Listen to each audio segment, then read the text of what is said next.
Timnas Indonesia sedang dalam euforia meraih kemenangan 2-0 atas Filipina di Stadion Utama Gelora Bung Karno, Jakarta, Selasa, 11 Juni 2024. Hasil itu membawa Garuda lolos ke babak ketiga kualifikasi Piala Dunia 2026 sekaligus putaran final Piala Asia 2027.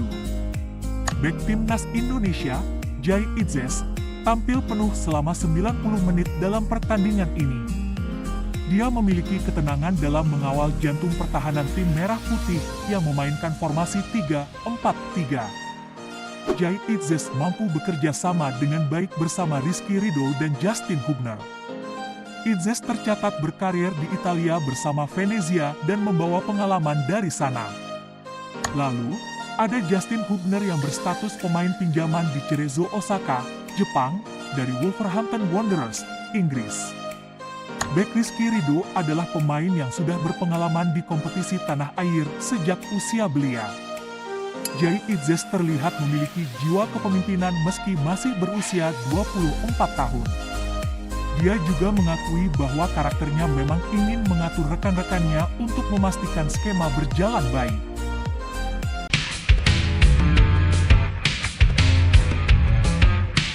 Ketua Umum PSSI Erick Thohir memastikan Timnas Indonesia akan mendapatkan tambahan pemain. Skuad Garuda akan kembali bertugas pada bulan September mendatang. Pada putaran ketiga nanti ada 10 pertandingan yang akan mereka jalani. Nantinya hanya 2 peringkat teratas yang memastikan diri lolos otomatis ke Piala Dunia 2026. Erick Thohir menjadi betul bahwa Timnas Indonesia harus turun tangan dengan kekuatan terbaiknya. Mereka akan mengusahakan agar ada tambahan pemain yang membela skuad Garuda. Terdekat, ada 3 pemain Timnas U20 Indonesia yang akan dipersiapkan untuk promosi.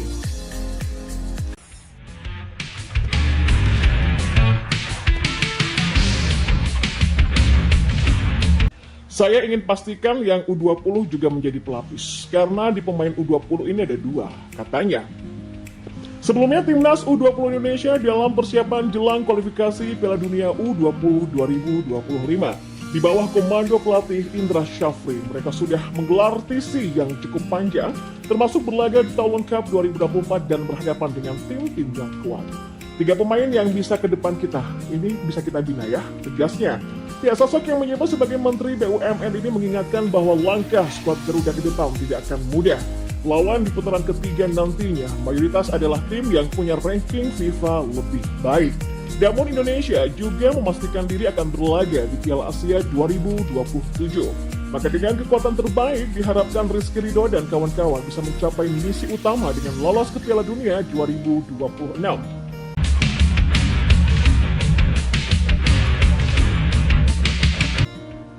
Selain itu, Erick juga memiliki tujuan agar Indonesia punya tim pelapis berkualitas bagi Indonesia.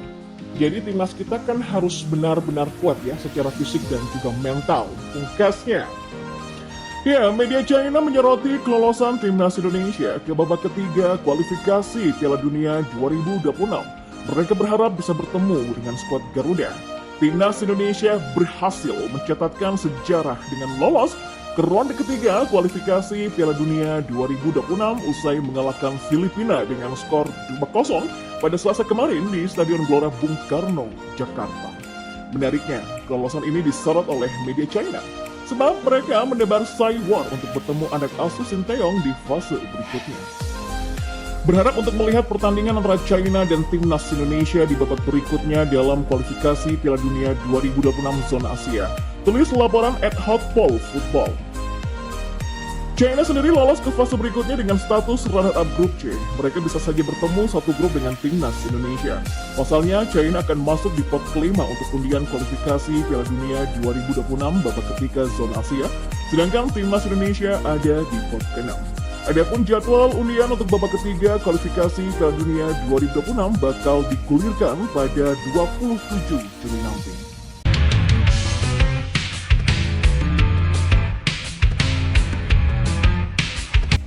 Ya, kemenangan Timnas Indonesia atas Filipina di laga terakhir putaran kedua Grup F kualifikasi Piala Dunia 2026 diwarnai gol debut Tom Hays sekaligus luka mahal untuk lututnya.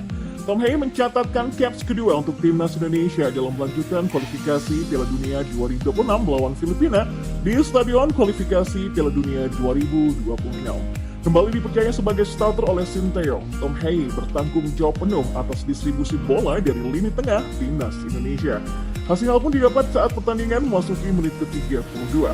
Sepakan roket dari jarak lebih dari 20 meter mengoyak jala gawang Kevin Ray Mendoza. Bola hasil sepakan kaki kanan Tom Hei tak mampu dibendung kiper Persib Bandung, seisi SUGBK pun bersorak menyambut gol tersebut. Sementara Tom Hei begitu emosional ketika merayakan gol debutnya di timnas Indonesia, meski harus dibayar mahal dengan luka di kakinya.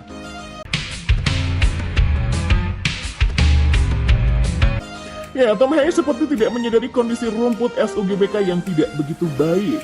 Ia pun memilih selebrasi knee slide yang berakhir gagal.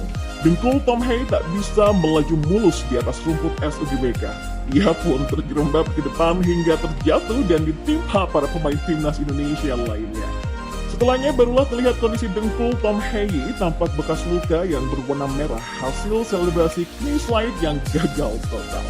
Netizen tanah air pun berpesan kepada Tom agar tidak melakukan selebrasi yang sama ketika bermain di SUGBK agar tidak melukai dirinya sendiri.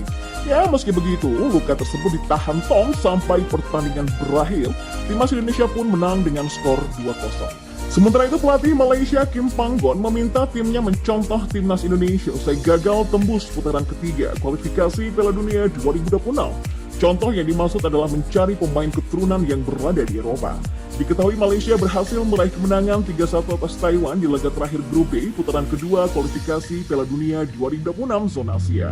Pertandingan itu berlangsung di Stadion Bukit Jalil pada Selasa malam kemarin. Meski meraih kemenangan, Malaysia tetap berada di posisi ketiga dengan 10 poin sebab di pertandingan lainnya Kyrgyzstan menahan imbang Oman dan membuat Harimau Malaya gagal melaju ke putaran ketiga. Usai laga Kim Panggon ingin Malaysia tak lagi membandingkan dengan Korea Selatan dan Jepang yang memiliki sistem sangat bagus. Tapi ia ingin Federasi Sepak Bola Malaysia harus mulai memikirkan cara untuk membuat sistem yang bisa menghasilkan pemain-pemain muda terbaik setiap tahunnya. Kita tidak bisa membandingkan dengan Korea Selatan atau Jepang ya, karena mereka punya sistem yang sangat bagus. Saya kira kita perlu meninjau dan memperbaiki sistem kita untuk menghasilkan talenta-talenta muda. Sangat penting untuk menghasilkan pemain muda terbaik setiap tahunnya, kata Kim Panggon. Ya, pelatih asal Korea Selatan itu ingin Malaysia mencontoh timnas Indonesia yang mencari pemain keturunan Eropa. Namun, Kim Panggon menilai pengembangan pemain dan menghasilkan pemain muda terbaik adalah fokus utama Malaysia. Ya, upaya lain mungkin kita bisa mencontoh cara pelatih-pelatih Indonesia yang terbang ke Eropa untuk mencari pemain keturunan, tapi bagi saya, kebutuhan utamanya adalah sistem pengembangan yang menghasilkan pemain-pemain lokal terbaik, kata Kim Panggon lagi. Dia pun melihat timnas Indonesia punya masa depan yang cerah dengan usaha yang sudah dilakukannya. Bahkan ia menilai Malaysia harus bisa bersaing dengan skuad Garuda. Ya, timnas Indonesia menjadi satu-satunya wakil ASEAN di putaran ketiga kualifikasi Piala Dunia 2026 zona Asia. Sebab timnas Indonesia berhasil meraih kemenangan 2-0 atas Filipina di laga terakhir Grup F.